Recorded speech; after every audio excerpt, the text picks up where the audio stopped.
And I'm acknowledging all these people are what I call computer nerds. They're always people that like sitting in dark rooms with cans of Coke and playing with computers and so on. So they're all the people that do all the computer work for me over the years.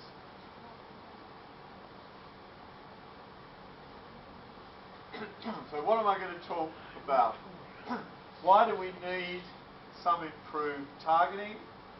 What are the controls on these deposits? I particularly want to talk a little bit about complexity. Definition for all ore deposits. I think if you go there and the stratigraphy is fine, the straight line, what I call railroad track geology or something, everyone's straight, you can follow it. You get 3 structural geologists and they're not killing each other, because that seems to be the main thing. If structural geologists agree, you don't want to be anywhere near the terrain, in my opinion, because they're the most argumentative people in the geology world, and they've all got different ideas. So if all the structural geologists are beating each other with hammers, you can't understand the geology. That's where you want to be, in a simplistic way, I think. We want to define what the critical parameters are. We want to integrate them to see where all these coincide. We integrate them in. I've cut a lot of this out because it's technical, and then we can see does it work, basically. A bit outdated. I think 2 years ago I said to my wife, this is the last time I run one of these courses, I'm not going to upgrade them.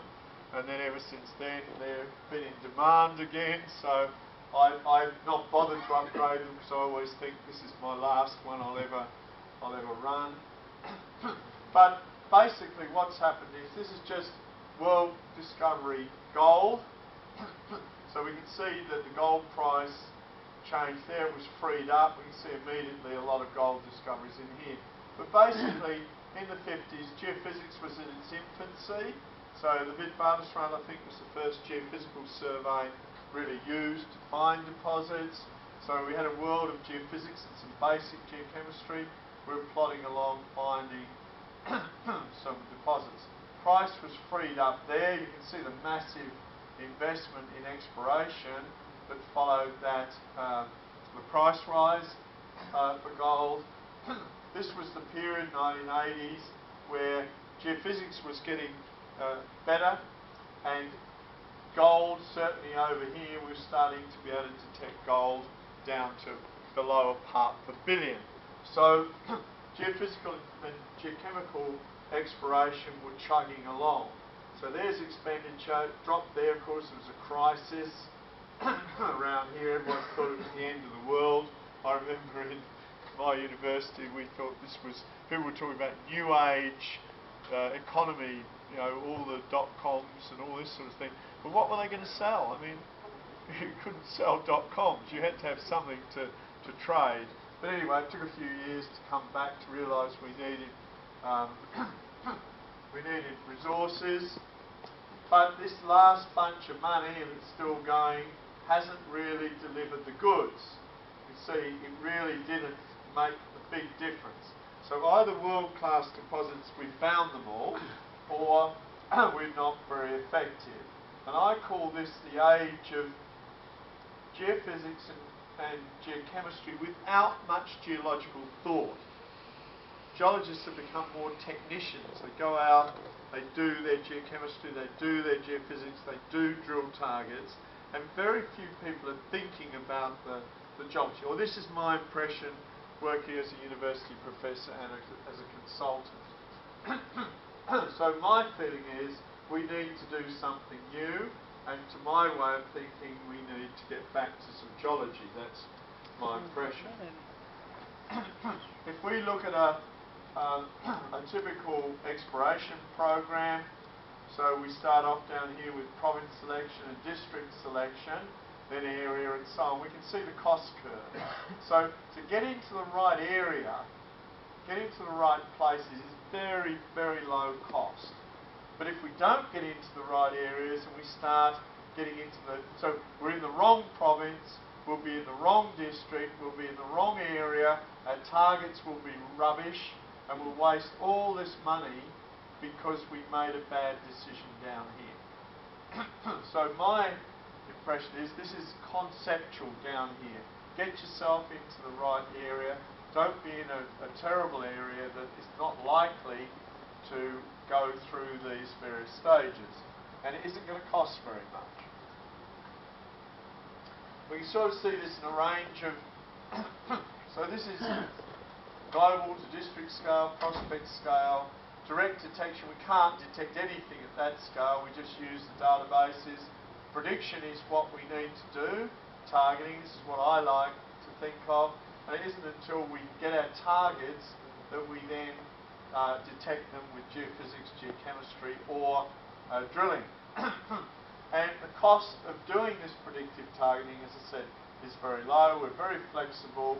We can look at a wide range of areas at low cost and decide where our priority is going to be. Just to remind us that we're looking at orogenic gold in orogenic belts. It's obviously part of Alaska. We've got our period when we had mostly compression, and then we have transpression. So we got this happens all over the world, that we have compression, transpression, and our gold is forming during this transpression, largely when we've got simple shear. But as we were discussing before, we won't worry too much about it. I'm simplifying the structure because I find that everybody, most geologists find structural geology very difficult, particularly when you can't find two structural geologists who will agree. That's what I find. So it's a difficult subject. At university you find about 10% of people understand it well, and 10% don't understand anything, and the rest are sort of bewildered. That's just the review I get from it. You're either good at it or you're not. And so I always try and simplify and use simple terms. So if I offend the pure structural geologists, I'm doing it because I find that it's easier. Let's just have a look at Southeast Asia reconstruction. Why do ore deposits form on a big scale? Look at a big scale. You can always come down. You've heard of fractals. Look at a big scale, apply it down. Look at a small scale, apply it up. The same processes apply. So we just have a look at this little movie, and what will happen is I'll arrange it. Don't worry what the deposits are, because it doesn't matter. I think it applies to all sorts of deposits. So as we come along, we'll see. So there's an age, that's 50 million years, 48 million years before the present. So this will come on. I'll show it again later. These are all the island arcs and so on around the Southeast Pacific. Here's Australia. Australia is a big bully. It's a big piece of thick lithosphere. It's like a solid object. It's like the granite. These are like the greenstones. On a smaller scale, this is like the granite. You can see as it's coming up, it's pushing forward. These are all subduction zones. These are transfer faults. They're all operating together.